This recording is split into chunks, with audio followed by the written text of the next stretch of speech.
can we talk about how 99% of the problems we are facing as a species right now are coming from the 1% of the deletes at the top that are quite literally running this entire planet and her people into the ground actively in search of more and more and more because their greed cannot be satiated no matter how much they are fed, no matter how much they are paid, no matter what the shareholders' corporate quarter profits are. Oh, there's a little jumping spider right next to you guys. That's cute. Nothing that we ever give them will be enough. They could eat this entire planet and the rest of the cosmos, and their hunger would not be fulfilled. They're like the hungry, hungry caterpillar, but combined with like super Nazis and worse.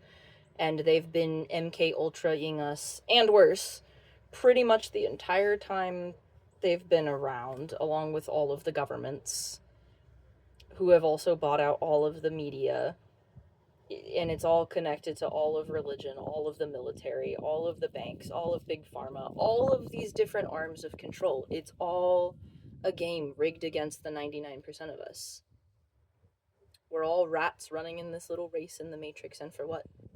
So that they can spill more oil in the Gulf in like 10 minutes than we could clean up in our entire lifetimes, so that they can pour whatever chemicals from Teflon into the water again and again and again and make all of the farm animals and all of the people sick, poison all of our waterways, pollute all of our air, and charge us for having access to it, put ads on top of it, make it a subscription on top of that. Why are we letting them do this to us? They are giving us zoochosis, CPTSD, anxiety, depression, almost every single mental and physical illness that we are able to experience as human beings. I genuinely think comes from the fact we are in a sick society and we are powerless to do anything about it for the most part right now because we're not acknowledging it. We're not having conversations like this where we're openly speaking about it because they're making it scary to do so. They're threatening our lives to do so. They're having ICE agents murder you in broad daylight for trying to do so, or for just trying to exist and use your amendments. They're throwing you in jail or disappearing you into foreign concentration camps. But now more than ever, that's where and why and how and when and what is exactly the most important thing to be talking about. Because if we start having conversations about all of this, more of our voices are able to be heard, more of our ideas are able to be discussed, we're able to come up with more solutions, we're able to pursue more things, and then we're able to turn those actions and those talking and those thoughts into ideas that we're able to turn into actual action that we can act on. I think I said that in the wrong order. But we're able to take the thoughts and ideas and turn them into actions. Because we have more than the numbers. We are the 99%.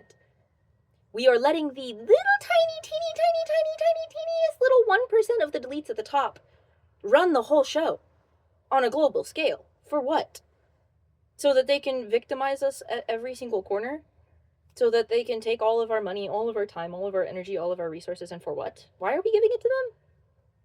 So that they can do weird psyops or assault children on mega yachts or weird little islands that they have?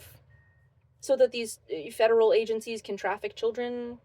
So that they can take down people in broad daylight just for being minorities or having skin color they don't like or hair color they don't like? Like, where do we draw the line as a collective? Because Nepal did it.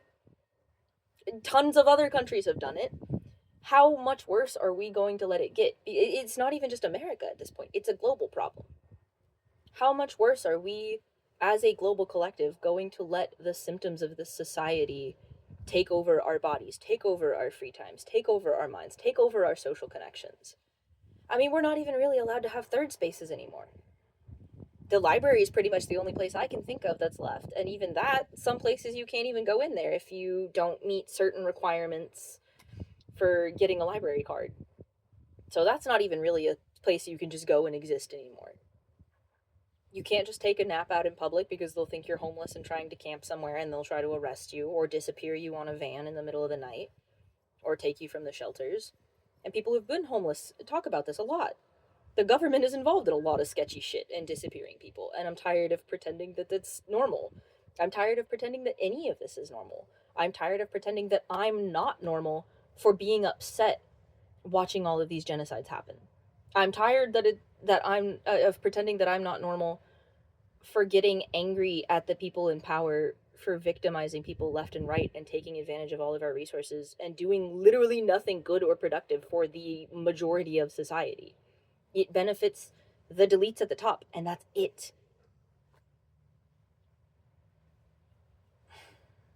I don't even know if there's a point here to what I'm saying, honestly, other than just we need to keep speaking about this, doing exactly this. I mean, this is the whole thing I'm trying to start my global LLC for, to take these guys down, because they're abusing power. They're no better than manipulative, narcissistic, abusive parents, honestly, at this point. And someone needs to stop them. Someone needs to hold them accountable, to take them off their pedestal, to throw them in jail, to hold them accountable in courts. So far, everyone who's tried ends up mysteriously disappearing or throwing themselves off of very high balconies or what have you, but they want us to fear that. They want us to think that that is going to be the only plausible outcome. They want us to think, oh, if you try to stand up to this big bad, it's so much bigger and badder than you could ever imagine. It's going to take you down. There's no point in even trying to stand up and raise your voice, because then you'll just be singled out. And that's how they win. 66, as I say that. That's how they keep all of these forms of control in power, is with fear, is with manipulation, is with control, is with whatever power play tactics and manipulation and all of that that they want. And not to mention the billions, if not trillions, of dollars of propaganda. And like I mentioned earlier, how they bought out all the news stations and the media outlets and things like that. So it's up to us to talk about it, to hold space for it, 656, and to share these ideas, to speak with each other, to have uncomfortable conversations, because I genuinely think we're able to do something about it. I know I might just be some random girl on camera in the middle of Texas having some real big dreams for wanting to take down some real big bad guys, but I have unwavering faith inside myself that I'm going to be successful. I am not going to do it alone. I'm going to need a team underneath me. But Maria Ressa did it in the Philippines. She got her country's president thrown into The Hague. If she's able to do that, I'm able to take down all the bad guys at the top, all of the deletes, all of the pedophiles, everyone that's causing harm to my collective.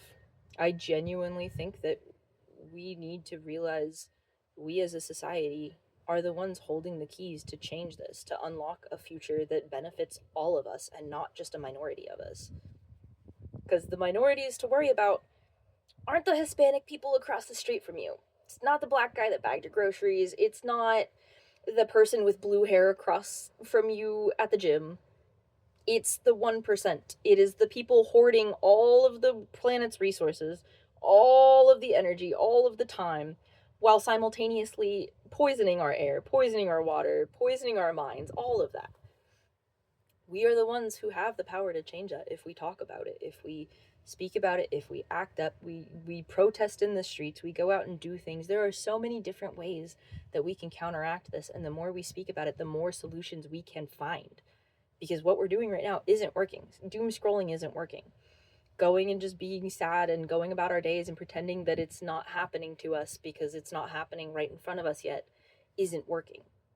And we deserve better as a collective, because we used to have better.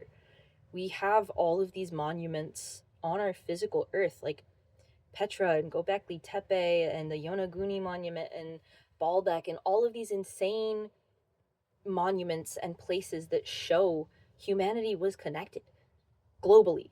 We were strong, we were advanced. The Boogosphere shows that we had access to metal smithing and metalworking in ways we still don't really understand or are capable of today. The Baalbek stones show that we had access to tools and ways to transport stone and carve stone and things like that we don't understand today. We can't replicate today. We're dumb compared to how we were tens of thousands of years, if not more, in the past. And we alone have the power to change that. We're not victims of our circumstances. We're the ones that hold the keys, these very things, in our hands. I keep talking about that all the time. Use the tools of your oppression as the tools of your liberation. What can you do in your life to make a difference, no matter how small it is. Rest is resistance. Speaking up is resistance. Action is resistance. Awareness is resistance. Community is resistance. Self-expansion and expression is resistance. So how are you going to go out and resist today? How are you going to help make a difference and make this planet better? Even just 1% better. The 1% are really good at making it a lot percent worse. So how can you, as one single person, do one single action every single day to make it 1% better? How can you speak up? How can you stand up? How can you share your voice? What actions can you do? What thoughts can you share? What ideas can you give? What solutions can you find? How can you make a positive impact here? I genuinely think all of us together are capable of changing this entire world. And I cannot wait to see what it is going to look like when we all finally come into our true power and stop giving it up to things outside of ourselves. Stop giving it up to capitalism. Stop giving it up to corporations. Stop giving it up to shareholders. Stop giving it up to your job. 11:11 as I say that. Yeah, I know, but reclaim your power, reclaim your time. I love you so much, and I will see you in the next one. Bye.